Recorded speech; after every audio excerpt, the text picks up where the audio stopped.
may pulis akong bakla, may general akong bakla. Senator Panfilo Lacson.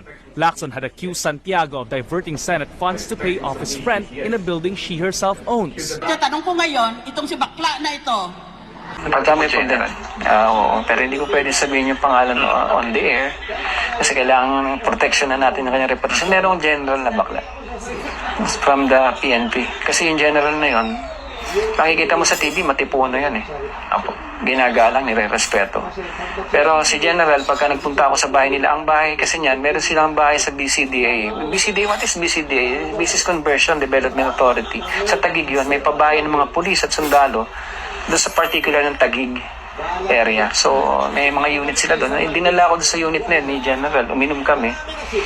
Sabi niya, Alfred, taga saan ka ba talaga, Alfred? Taga may kawayan po. Ganun ba? Sabi niya, inom ka lang dyan, ha? Huwag kang matakot. Mabait ako. Ganyan. Tigasin eh. Tigasin talaga. Nung papasok na kami doon sa kwarto para may mangyari. anong ginawa mo sa pera pang upa? Hindi ka man yata nag-uupa ng opisina. Saan mo ginibigay ang pera na yon, napag-upa? Nagubad yung general. Alam mo ba kung ano sinabi ng general? Ano po? Alfred, saktan mo ko, Alfred! Alfred, saktan mo ko, please! Biglang naging ganun. Nag-iba yung ano? Nag-iba.